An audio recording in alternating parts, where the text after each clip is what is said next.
Hello everyone, welcome back to crash biology and this is your educator Diksha. तो let's start our class. तो आज की class में हम क्या कंटिन्यू करने वाले हैं। आज हम कंटिन्यू कर रहे हैं बीएससी थर्ड सेमेस्टर की जो नेक्स्ट फैमिली है यूनिट थर्ड की रूबिएसी। तो आज हम रूबिएसी फैमिली को कंप्लीट करेंगे। रूबिएसी फैमिली के बारे में जानेंगे, डिस्ट्रीब्यूशन, कौन कौन से फेमस प्लांट्स हैं, उनके क्या क्या कैरेक्टर्स हैं और किस तरह से इकोनॉमिकली इम्पोर्टेंट हैं वो प्लांट्स। तो ये सारी चीज़ें आज हम इस फैमिली में कंप्लीट करेंगे। इस लेक्चर में इस फैमिली के बारे में सब कंप्लीट कर लेंगे। तो सबसे पहले जान लो इस फैमिली में सबसे फेमस क्या है प्लांट। इस फैमिली में सबसे फेमस प्लांट है कॉफ़ी। तो कॉफ़ी प्लांट है इसमें सबसे फेमस। उसके बाद है सिनकोना, जिसको हम क्विनेन बोलते हैं, वो प्लांट है इसमें। तो ये हो गए हमारे दो सबसे फेमस प्लांट्स। इसके अलावा और भी हैं लेकिन दो फेमस बताए हैं अभी मैंने। तो स्टार्ट करते हैं रूबिएसी। तो रूबिएसी फैमिली का नाम रूबिएसी किस जीनस के नाम पे पड़ा। एक जीनस है इस फैमिली का रूबिया, उसके नाम पे इस फैमिली का नाम पड़ा रूबिएसी। तो ये हो गया नाम के बारे में किस तरह से पड़ा। अब हम इसका क्लासिफिकेशन देखेंगे, वेंथम एंड हुगर क्लासिफिकेशन। तो देखते हैं। सबसे पहले क्लास डाइकोटिलेडोन्स, सब क्लास कैमोपेटेली, सीरीज इन्फीरी और ऑर्डर रूबिएल्स। तो ये हमने देख लिया इसका क्लासिफिकेशन। नेक्स्ट हम क्या देखेंगे, डिस्ट्रीब्यूशन, कहाँ कहाँ डिस्ट्रीब्यूटेड है ये plant. The Rubiaceae is a very large family of 500 genera and 6000 species, mostly tropical but some grow in the temperate zone and a few species of Galium even occur in Arctic zone। तो Rubiaceae एक बहुत बड़ी family है जिसमें 500 genera है और उन 500 genera में 6000 स्पीसीज हैं और जो कि मोस्टली ट्रॉपिकल रीजन्स में रहते हैं, लेकिन कुछ टेम्परेट रीजन्स में भी रहते हैं, मतलब मिल जाते हैं हमें। ये हम डिस्ट्रीब्यूशन के नाम पे इसकी हैबिट और हैबिटाट पढ़ते हैं। तो अगर आपको कहीं लिखा हुआ दिख जाए हैबिटाट, तो उसमें यही डिस्ट्रीब्यूशन ही आएगा। तो डिस्ट्रीब्यूशन इसका और इस तरह से है टेम्परेट ट्रॉपिकल में। और इसके अलावा एक स्पीसीज है गैलियम, उसके कुछ एक जेनरा है गैलियम, उसके कुछ स्पीसीज हैं वो हमें इवन आर्टिक रीजन में भी मिल जाते हैं। तो ये हो गया इसका डिस्ट्रीब्यूशन। अब इंडिया के बारे में वर्ल्ड वाइड डिस्ट्रीब्यूशन वो देख लिया हमने किस तरह से वर्ल्ड में था। इंडिया में क्या है इसके डिस्ट्रीब्यूशन के बारे में। In India, the family is represented by about 76 genera and 274 species, occurring chiefly in the tropical and subtropical eastern Himalaya, ascending up to 4,600 meters and mountains of southern and western India। तो India में इसकी 76 genera मिलते हैं और 274 species मिलते हैं, जो कि चीफली कहाँ पे मिलते हैं, ट्रॉपिकल और सब ट्रॉपिकल रीजन्स में और ईस्टर्न हिमालयाज में। और जहाँ पे ऊंचाई कहाँ तक होती है उन रीजन्स की, 4600 मीटर तक उन माउंटेन्स की ऊंचाई होती है और साउदर्न और वेस्टर्न इंडिया के माउंटेन्स में ये हमें मिलते हैं। नेक्स्ट हम देखेंगे इसके फेमस प्लांट्स। एक जोरा की species coffee arabica and quinone, ये इसके फेमस एग्जाम्पल्स हैं। अब इनके वेजिटेटिव कैरेक्टर्स देख लेंगे। Members of Rubiaceae are mostly trees and shrubs. जो मेंबर्स हैं रूबिएसी के मोस्टली क्या है, ट्रीज हैं और श्रब्स हैं। Infrequently they are herbs as species of Borreria, Rubia and Galium and sometimes they are woody climbers, example Paederia. तो mostly तो क्या होते हैं हर्ब्स, श्रब्स और ट्रीज, और कुछ हर्ब्स होते हैं। हर्ब्स में क्या क्या है, वरेरिया, रूबिया और गैलियम, और कुछ वुडी क्लाइंबर्स होते हैं, उनमें क्या है, पेडेरिया एग्जाम्पल है। तो ये हमने इसके टाइप्स देख लिए, किस टाइप्स के प्लांट्स हमें इसमें मिलते हैं। हर्ब, श्रब, वुडी क्लाइंबर्स और ट्रीज हर तरह से हमें मिल जाते हैं इसमें। लीव्स के टाइप देखेंगे क्या क्या है लीव्स के बारे में। लीव्स आर अपोजिट, डेकोशेट और समटाइम्स होल्ड। गैलियम में होल्ड होती हैं। Simple, entire and stipulate. तो ये लीव्स के बारे में हो गया। अपोजिट होंगी, डेकोशेट होंगी, होल्ड होंगी गैलियम में, सिंपल, एंटायर और स्टिपुलेट लीव्स होंगी। अब इन्फ्लोरेसेंस के बारे में देखेंगे, इन्फ्लोरेसेंस एंड फ्लावर। अब inflorescence is basically a dichasial cyme. Inflorescence एक डाइचेजियल साइम है इसमें। And sometimes the small flowered cymes are arranged into dense head as in Anthocephalus. तो इसमें डाइचेजियल साइम इसका इन्फ्लोरेसेंस है, ये याद रखना। और कभी कभार कुछ जीनस में जैसे एंथोसेफेलस होता है कदम का पेड़, तो उसमें हेड टाइप का इन्फ्लोरेसेंस हमें देखने को मिलता है। Rarely the flowers are solitary as in gardenia, and in coffea 1 to 3 flowers stand in axial of a leaf। तो रेयरली इसके फ्लावर्स सॉलिटरी मिलते हैं हमें, मतलब एक अकेला फ्लावर रेयरली मिलेगा और जैसे रेयर वाला जो चांस है सॉलिटरी फ्लावर्स वाला, वो गार्डेनिया और कॉफिया में मिलता है। तो कॉफिया में 1 से 3 फ्लावर्स होते हैं लीफ एक्जेस में, और सिंगल फ्लावर होता है गार्डेनिया में सॉलिटरी फ्लावर। अब फ्लावर के बारे में देखेंगे, फ्लावर के characters.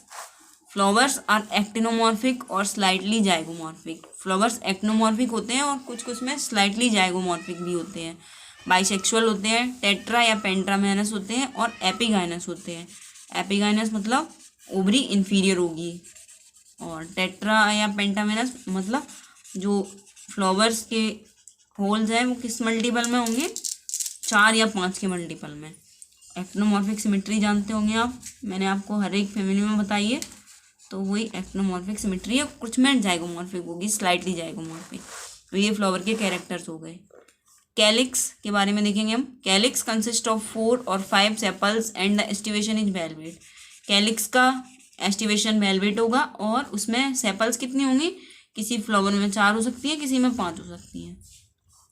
Sometimes as in Mussaenda, one of sepals in one or more flowers is in an inflorescence becomes large and brightly coloured. तो कभी कभार जैसे एक प्लांट है म्यूशेंडा, उसमें इनमें से इनके फ्लावर्स में से एक सेपल, एक या उससे ज़्यादा फ्लावर्स में, इन्फ्लोरेसेंस में से किसी एक या एक से ज़्यादा फ्लावर्स में बड़ी हो जाएगी, लार्ज हो जाएगी और ब्राइटली कलर्ड बन जाएगी। अब कोरोला के बारे में देखेंगे। Corolla is of 4 or 5 fused petals and in salver form, rotate or funnel form. Corolla उसमें 4 या 5 पेटल्स होंगी, और सेल्वर फॉर्म होगा या रोटेट होगा या फनल फॉर्म होगा, ये उसके शेप्स होगा। The petal lobes are valvate, twisted और इम्ब्रिकेट इन बर्ड। तो बाल्बेट, ट्विस्टेड या इम्ब्रिकेट किसी भी एक टाइप का इसमें एस्टिवेशन हो सकता है पेटल्स में। कोरोला का एस्टिवेशन कैसा हो सकता है, वॉल्वेट, ट्विस्टेड और इम्ब्रिकेट। अब स्टेमन्स के बारे में देखेंगे। Stamens are as many as the number of corolla lobes and they alternate with them. Stamens कितने होंगे, स्टेमन्स इतने होंगे जितने कोरोला होंगे, कोरोला लोब्स जितने होंगे उतने स्टेमन्स होंगे, और वो ऑल्टरनेट करते हैं स्टेमन्स के साथ। कोरोला के साथ स्टेमन्स ऑल्टरनेट करते हैं, पहले स्टेमन फिर कोरोला, पहले स्टेमन फिर कोरोला, इस तरह से अरेंजमेंट है इनका। They are epipetalous and inserted in or at the mouth of the corolla tube. ये एपिपेटलस होते हैं और इंसर्टेड कहाँ पे होते हैं, mouth of the corolla tube. Corolla tube का जो माउथ होता है उसमें या उसके ऊपर इंसर्टेड होते हैं। The anthers are dithecous, introrse and opening lengthwise. Anthers कैसे होते हैं इसके, डाइथीकस होते हैं, इंट्रोज होते हैं और लेंथ वाइज ओपन करते हैं। अब हम गाइनोशियम के बारे में देखेंगे। एंडोशियम देख लिया, कैलिक्स कोरोला एंडोशियम देख लिया, अब गाइनोशियम के बारे में देखेंगे। Gynoecium is usually bicarpellary and syncarpous. Gynoecium bicarpellary होता है, 2 कार्पल्स होंगी, और सिनकार्पस होता है मतलब आपस में जुड़ी हुई होंगी जो कार्पल्स होंगी वो। The ovary is inferior, rarely semi inferior and bilocular with axile presentation. Presentation कैसा होगा ओवरी में, एक्जाइल, इन्फीरियर ओवरी होगी, रेयरली किसी किसी फ्लावर्स में सेमी इन्फीरियर हो सकती है और बाइलोक्युलर होती है, और एक्जाइल प्रेजेंटेशन होता है। तो ये गाइनोशियम के बारे में देख लिया हमने। अब हम देखेंगे फ्रूट और सीड के बारे में। Fruit is usually capsule, fruit capsule type का इसमें फ्रूट होगा। समटाइम्स इट इज बेरी, कभी कभार बेरी भी मिल जाता है कुछ प्लांट्स में, और सीजोकार्पिक या सीजोकार्पिक हो सकता है। Separation in one seeded segments, Galium, और वन सीडेड सेगमेंट्स में इसका सेपरेशन होगा, एग्जाम्पल है Galium. The seeds are mostly endospermic with straight और कर्व्ड एम्ब्रियो। तो जो सीड्स हैं वो मोस्टली एंडोस्पर्मिक होते हैं, उनमें एंडोस्पर्म होता है, और एम्ब्रियो कैसा होता है, स्ट्रेट या कर्व्ड होता है। फ्लोरल फॉर्मूला हम देखते हैं। तो ये रुबिएसी फैमिली का फ्लोरल फॉर्मूला है, और हम एक जोरा का फ्लोरल डायग्राम देखेंगे, इसलिए यहाँ पे एक जोरा लिख रखा है। इसमें क्या क्या है, ब्रैक्टिएट, ब्रैक्टियोलेट, जाइगोमॉर्फिक और किसी किसी में एक्टिनोमॉर्फिक, और हर्माफ्रोडाइट फ्लावर, कैलिक्स 5, कोरोला 5 और एंडोशियम 5, और कोरोला और एंडोशियम आपस में जुड़े हुए मतलब एपिपेटलस, और गाइनोशियम ऊपर डैश लगा हुआ है मतलब इन्फीरियर ओवरी, और जो सिनकार्पस है वो कार्पल्स, सिनकार्पस है, और 2 कार्पल्स हैं बाइकार्पलरी। जो करेक्टर्स हम देख चुके हैं सारे गाइनोशियम के, वो यहाँ पे शो किए गए हैं। अब हम देखेंगे फ्लोरल डायग्राम। फ्लोरल डायग्राम किसका देखेंगे, एक जोरा कॉक्सीनिया का फ्लोरल डायग्राम है ये। सबसे पहले हमें दिखाई दे रहा है ब्रैक्ट, फिर कैलिक्स, कैलिक्स में 4 सेपल्स, फिर कोरोला, उसमें 5 पेटल्स। उसके बाद जो एपिपेटलस स्टेमन्स थे वो हमें दिखाई दे रहे हैं पेटल के ऊपर लगे हुए, और पेटल्स आपस में जुड़ी हुई हैं, मतलब गैमोपेटलस है कंडीशन। उसके बाद ओवरी दिखाई दे रही है हमें। तो ये ऑल्टरनेटिंग स्टेमन्स इसमें दिख रहे हैं। तो ये हो गया हमारा फ्लोरल डायग्राम। तो ये आप अच्छे से बनाना सीख लेना। फ्लोरल डायग्राम बनाना बहुत इंपॉर्टेंट है, बनाना आना, क्योंकि अगर यही नहीं बना होगा फैमिली में तो आप फैमिली के बारे में कुछ भी लिख दो, कितना भी अच्छा लिख दो, आपको मार्क्स नहीं मिलेंगे। आपको ये फ्लोरल डायग्राम और फ्लोरल फार्मूला आना ही चाहिए, वो भी करेक्ट। तो अच्छे से बनाना और नोट साथ साथ बनाते जाना स्क्रीनशॉट लेके। अब नेक्स्ट हम एक अपना इम्पोर्टेंट इसमें टॉपिक देखते हैं, इकोनॉमिक इम्पोर्टेंस। इकोनॉमिक इम्पोर्टेंस क्या है इस फैमिली की? तो सबसे पहले बेवरेजेस। तो कॉफ़ी हमने स्टार्टिंग में बताया था आपको, तो कॉफ़ी तो सबसे इम्पोर्टेंट है ही इकोनॉमिकली बेवरेजेस में।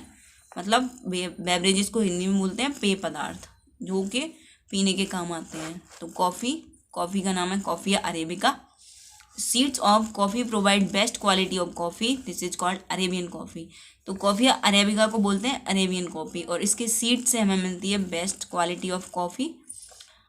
उसके अलावा कुछ और हैं इसकी स्पीसीज, कॉफ़िया लाइबेरिका, इसको बोलते हैं लाइबेरियन कॉफ़ी, और कॉफ़िया कैनेफोरा, इसको बोलते हैं रोबस्टा कॉफ़ी। ये कुछ अदर स्पीसीज हैं कॉफ़ी के। अब नेक्स्ट देखने वाले हैं हम मेडिसिन में किस तरह से यूज होता है। सिनकोना सबसे इम्पोर्टेंट है, सिनकोना मेडिसिन में। तो ये एंटी मलेरियल ड्रग मिलता है इससे। Bark of several species of Cinchona such as Cinchona calisaya, Cinchona officinalis. तो ये 2 स्पीसीज हैं, सिनकोना कैलिसाया और सिनकोना ऑफिसिनेलिस। इनकी बार्क यूज की जाती है। Are the commercial source of valuable drug quinone used in the treatment of malarial fever. तो quinone मिलता है इससे, क्विनोन, जो कि एक इम्पोर्टेंट ड्रग है किसके ट्रीटमेंट में? मलेरियल फीवर के ट्रीटमेंट में। तो बार्क यूज की जाती है सिनकोना की, उससे हमें मिलता है एक वैल्यूएबल ड्रग क्विनोन, जो कि यूज किया जाता है मलेरिया के इलाज में। अब नेक्स्ट एक प्लांट है मेडिसिनल यूज के लिए, Cephaelis. Roots of Cephaelis are the source of a well known drug ipecacuanha. Ipecacuanha एक ड्रग मिलता है हमें सिफेलिस प्लांट की रूट से। An excellent remedy for treatment of amoebic dysentery. तो ये किसके लिए यूज किया जाता है? अमीबिक डिसेंट्री के लिए यूज किया जाता है इसको, सिफेलिस को। नेक्स्ट टिम्बर्स में कौन कौन से प्लांट्स यूज किए जाते हैं? Some species such as Haldinia cordifolia, जिसको हल्दू बोलते हैं, एंथोसिफेलिस चाइनेंसिस, जो कि कदम, और मित्रगाइना परवीफ्लोरा, जिसको फाल्दू बोलते हैं, are the source of useful timber. तो ये प्लांट्स जो मेंशन्ड हैं ये टिम्बर की सोर्सेज हैं। तो सबसे इम्पोर्टेंट है कदम, याद रखना सारे प्लांट्स। अब ओर्नामेंटल्स देख लेते हैं, कौन कौन से प्लांट्स सजावट के काम आते हैं। तो एंथोसिफेलिस चाइनेंसिस, कदम का प्लांट बहुत एक अच्छा प्लांट होता है, छायादार। टिम्बर तो मिलता ही है, उसके अलावा इसके फ्लावर्स बहुत सुंदर होते हैं, आप देखना कभी, आप अभी देख सकते हो गूगल पे डाल के, बहुत सुंदर इसके फ्लावर्स होते हैं। एक जोड़ा द टॉर्च ट्री, इसको टॉर्च ट्री बोलते हैं। गार्डेनिया, केप जैस्मिन बोलते हैं इसको। स्पर्मेडिक्टोन सुएबिलेंस, इसको पैडेरा बोलते हैं। हेमेलिया पेटेंस, पेंटस लेंसियोलिटा और गेलियम के स्पीसीज। तो ये हो गए ओर्नामेंटल्स। इसी के साथ साथ हमने इकोनॉमिक इम्पोर्टेंस कंप्लीट कर ली और अपनी पूरी फैमिली कंप्लीट कर ली, ये वाली रूबिएसी फैमिली। तो रूबिएसी का हमने इकोनॉमिक इम्पोर्टेंस देख लिया, classification, distribution, vegetative characters, floral formula, floral diagram, सारी चीज़ें हमने कंप्लीट कर ली हैं रूबिएसी के बारे में। तो ये फैमिली भी कंप्लीट होती है। नेक्स्ट हम देखेंगे एस्टरेसी फैमिली, जो कि लार्जेस्ट फैमिली है प्लांट किंगडम में, किसकी? एंजियोस्पर्म्स की लार्जेस्ट फैमिली है। तो वही हम देखेंगे नेक्स्ट लेक्चर में। तब तक के लिए आप अपने नोट्स बनाते रहिए और पढ़ते रहिए, साथ साथ नोट्स भी कंप्लीट कर लेना। और अगर वीडियो अच्छी लगी तो ज़्यादा से ज़्यादा शेयर करना, प्लीज़ ज़्यादा से ज़्यादा इसको शेयर करो अपने दोस्तों के साथ, अपने जानकारों के साथ, जिनको जानते हो, ज़्यादा से ज़्यादा शेयर करो और लाइक कर देना वीडियो। कमेंट करके ज़रूर बताना कैसी लगी वीडियो, अगर कोई डाउट हो तो वो भी कमेंट कर देना। और अगर चैनल पे नए हो, पहली बार देखिए वीडियो, तो प्लीज़ सब्सक्राइब ज़रूर कर देना। Thanks for watching.